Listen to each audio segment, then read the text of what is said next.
Hey guys, welcome back to the channel. My name is Andrew Fillion, and today I want to talk to you about the best ways to do cardio if your goal is to lose weight. So, cardio has different levels to it. There's a wide range of options, and they're going to be for different things. If you're trying to lose weight, I'm going to show you what that best method is. And if you're a sports athlete and you're trying to actually be a better performer, I'll show you what those exercises are. And trust me, they are very different. So just because weight loss cardio does one thing does not mean that it applies to sports performance and vice versa. So let's get right into it. I'm going to take you guys through the 5 categories of cardio. This is going to range from one end of the spectrum to the other. And to kick things off, we're going to start with NEAT. NEAT stands for non-exercise activity thermogenesis. Now that's a huge mouthful, so I'm only going to say that one time, and from here on out, we're going to go with just NEAT. What does that mean? So you got daily activities, you're steering the car, pushing the lawnmower, tying your shoes, lifting the fork. All of these small activities over the 18 hours that you're awake add up to about 200 or 300 calories on average for most people.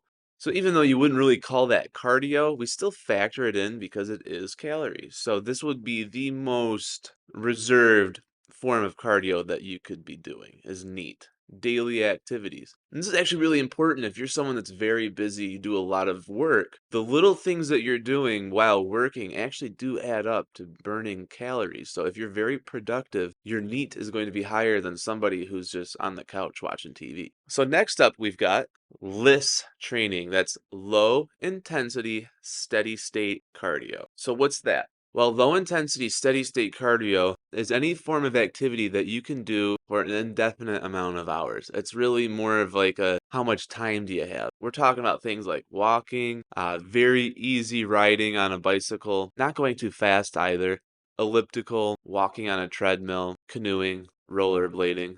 Sure, these activities, they might make you sore over time, but if you really had to, you could probably be doing these for hours. As long as you were maintaining your electrolytes, not that taxing on the body, which is really good for weight loss. I'm going to go over why that is after I've identified all 5 of the cardio types, just to give you guys a little bit of the red meat now. Low intensity, steady state cardio is the ideal weight loss cardio. Moving on, we've got MISS cardio. That's going to be medium intensity, steady state cardio. So what's the deal with MISS? Well, MISS is going to be an evolution on top of LISS. It's going to be more intense. This is going to be a type of cardio that you might max out at about 1 hour. So think about going running.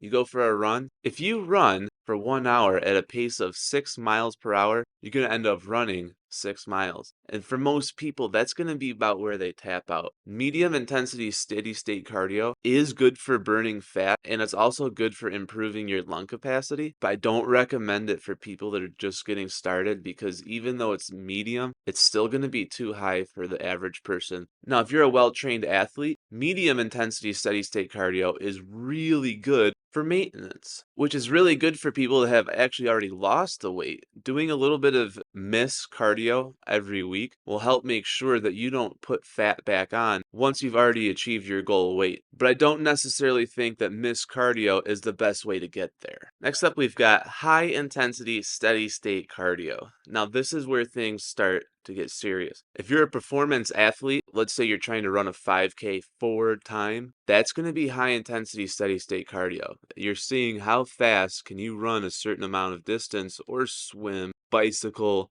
kayak, canoeing. This is where the cardio starts being more competitive. You can only really maintain this level of cardio for about a half hour tops, and that's not good for burning fat. Now, I know we like to think that when our heart rate goes really high and we're working hard, that we're burning more calories, but it's not actually as much as you think. And once I finish off the last one, I'm going to go over why that is. Our final category at the complete other side of the spectrum is going to be high intensity interval training. This is going to be all out like sprints, burpees, really hard skating, any type of activity that's going to burn you out in about 15 to 20 seconds. Now, this is the ideal competitive pace. You're going all out, but it is terrible, terrible, terrible, terrible at burning calories. I really do not recommend anyone do high intensity interval training if their goal is to burn body fat. But if your goal is to become a really good athlete, training high intensity steady state for your competition, totally different story. I highly recommend that.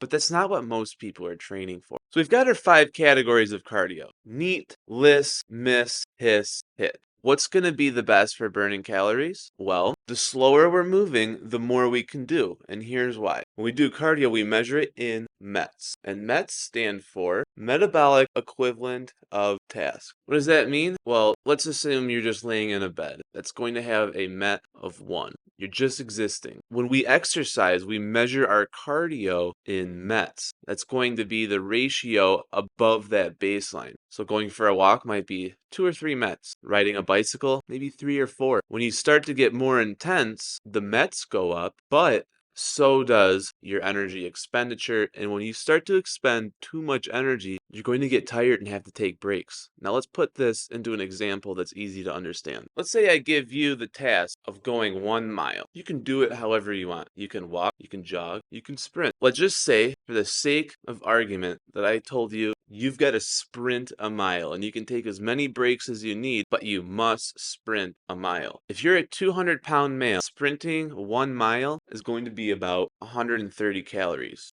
Now, if that same male were to instead walk, that's 100 calories. Now, I know what you're thinking. Andrew, if you sprint the mile, you've burned 30 more calories than if you ran it, right? Well, yes, on the surface, that's true. But let's think about this pragmatically. After you sprint that mile, you are going to feel terrible. Your workout's done. There's no way you're going to be able to sprint a second mile. So if you walked instead, you might say after that first mile, you know what? I could keep going. I'm going to do another mile. Now you've burned 200 calories. Let's go back to that formula again. So you got your 130 calories that you did from sprinting, but option 2 was you walk 2 miles. If you chose sprinting, you're at a negative 70 calorie deficit. The lesson here is that the slower your cardio is, the longer you're able to perform it and the longer you're able to keep going. The calories you burn over a longer time span are going to be significantly, and I'm talking significantly, higher than if you were doing higher intensity cardio. If you are going to do cardio,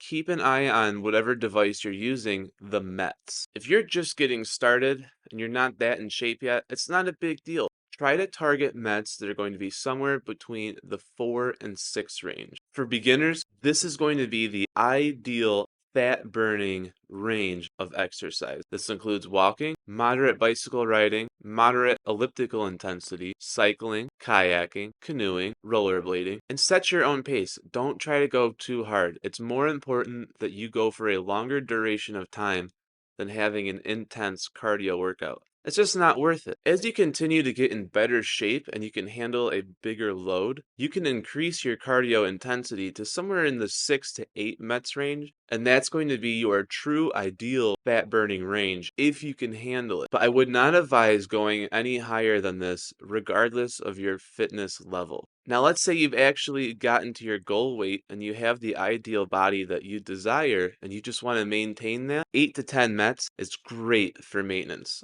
for 2 reasons. 1, you can handle it, and 2, it helps save time. Let's face it, cardio can be time consuming. If I ask you to walk 3 miles, that might take you a whole hour. Maybe you don't have an hour. So you say, you know what? I'll just run those 3 miles instead, get it done in 25 minutes. If that's your fitness level and you're already at your ideal body weight, totally cool. It gets the calories down and you're done with your workout in a shorter time period. But this isn't going to be most people. I don't recommend people that are trying to lose weight to be in the 8 to 10 METs range. Just stay lower and enjoy the process, and over time, as you get better, you'll be able to increase your cardio. Let's say now you're at a stage where you want to become a better athlete. If you're not too worried about physique and appearance, but you want to have performance, you want to try to get into that 12 to 14 METs range and maintain that for as long as you can. That's going to be your high intensity steady state. This is where we're talking about competing for time. You do a 5K, you're trying to run that 5K as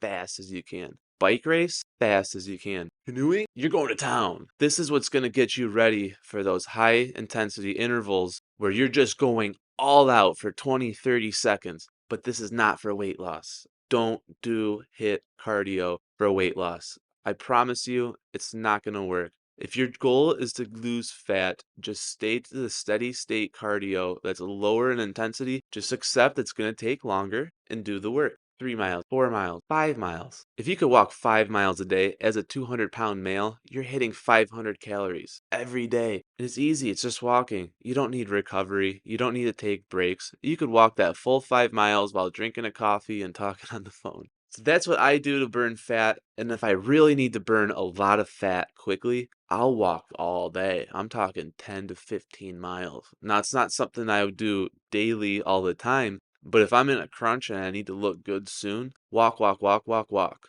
Stick to low intensity, steady state cardio and only do HIIT training if you're training for a competition or a sport. So that's going to be all for today. Let me know in the comments below, what kind of cardio do you like to do for weight loss? We're talking about walking, cycling, elliptical.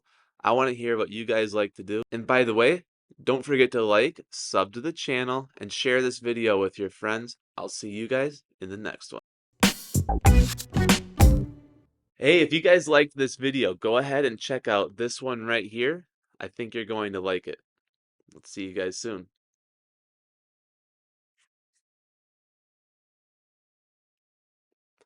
You're still here? Click it. Just click it already.